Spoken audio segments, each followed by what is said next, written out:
Hi, my name is Michelle, and I just have to share about losetheweightquick.org because I am so much happier since finding it. I've lost 20 pounds from the program on this website. It's been absolutely amazing. And it's really, really easy to follow. It's great to use. It's like literally like all you do this, and this, and this. And it's like so easy. There's no confusion whatsoever.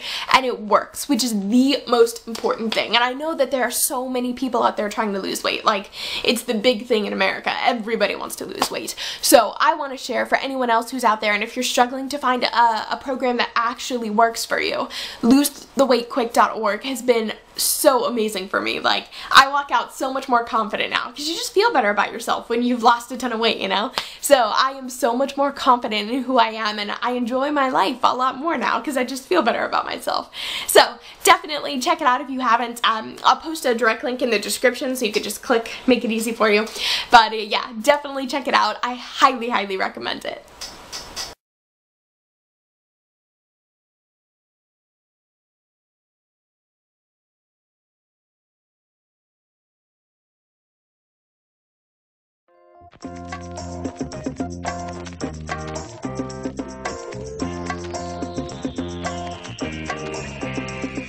Hey, it's Isabel from thedietsolutionprogram.com, and today I want to talk to you about how important it is to have a sufficient amount of protein in your daily meal plan. Now, I say sufficient, not an overabundance of protein every single day. And a lot of people have this misconception that they need to have tons and tons of protein in order to build these lean and toned muscles. So first, what is protein?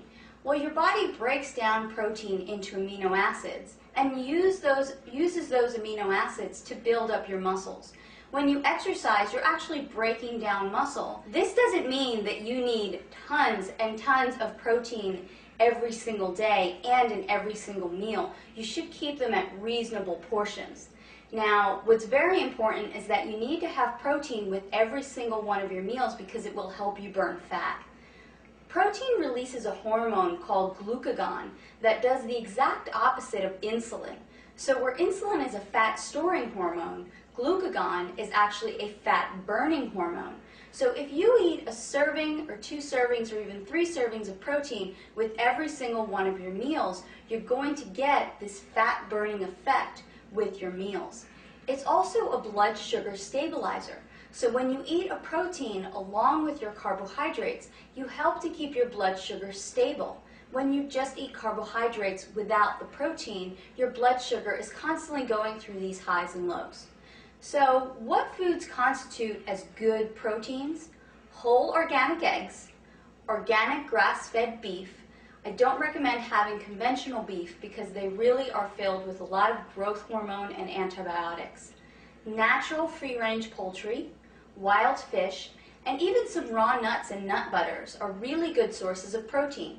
So you want to make sure to include a serving of any of those foods with every single one of your meals. So let me give you a sample day. For breakfast, you would have 2 eggs, and then you would choose a carbohydrate that was a fruit or a vegetable to go along with that. You can make a spinach omelet, you can have an apple with it. For snack, I always include raw nuts or nut butter. Like almond butter is my favorite because that's easy to carry around and I can take it with me. For lunch, I always try and have either some wild salmon, some wild fish, or some poultry, some turkey, and it doesn't always have to be white meat. If you're buying these natural organic meats, you can have chicken thighs, chicken legs. Don't be afraid of some extra fat in that meat. For dinner, same thing. You can have a grass-fed organic steak, some more fish, some more poultry. So every single one of those meals had some protein in it. And again, you don't need to have a 14-ounce steak all at once. Anywhere from 4 to about 7 or 8 ounces, depending on your size, should be enough protein per meal. So that is how important it is for you to include a good, healthy, natural source of protein into each one of your meals.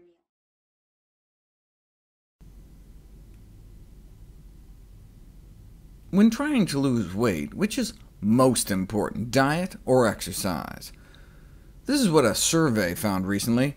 The vast majority of those trying to lose or maintain weight believe that both monitoring food and beverage consumption and physical activity are equally important in weight management and weight loss. Most people go with equally important, then exercise, and then diet, and most people are wrong. Identified as one of the most common misconceptions about obesity in this recent review, the confusion about the leverage of exercise on body weight. Unfortunately, the energy balance equation, calories in have to equal calories out, suggests that energy intake and energy expenditure occupy equivalent roles in determining energy balance, when in fact the factors governing energy intakes influence the energy balance far more powerfully than the factors determining resting energy expenditures. What we put in our mouths is most important.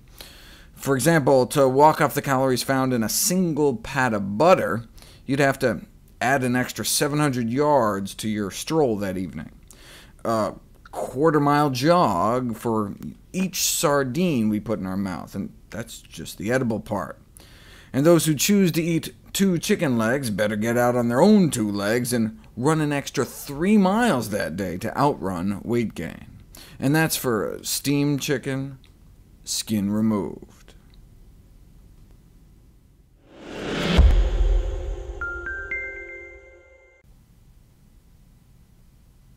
Erythritol, the too-good-to-be-true non-toxic, low-calorie, tooth-friendly sweetener that may even act as an antioxidant, what's the catch? Well, there are 3 ways that all non-caloric sweeteners could theoretically be harmful independent of their specific chemistry. Over the years, several large-scale prospective cohort studies found a positive correlation between artificial sweetener use and weight gain, meaning the people that drank the most diet soda, for example, gained the most weight. Now, the most common explanation for this counterintuitive finding is what's called reverse causation. And people aren't fat because they drink diet soda, they drink diet soda because they're fat. But there are at least 3 other less benign alternative explanations. The first is called overcompensation for expected caloric reduction. If you covertly switch someone's soda for diet soda without them knowing it, their caloric intake drops. Obviously, they're not drinking all that sugar anymore. But what if you tell them what you did? People who knowingly are consuming artificial sweeteners may actually end up eating more calories. Why? Because they're like, hey, I'm drinking diet soda, so I can have 2 pieces of cake. Okay? In this study, they gave people an artificially sweetened cereal for breakfast, but only told half of the group what they did. As you can see, when it came to lunchtime, the aspartame-informed group ate significantly more than the aspartame-naive group that didn't know any different.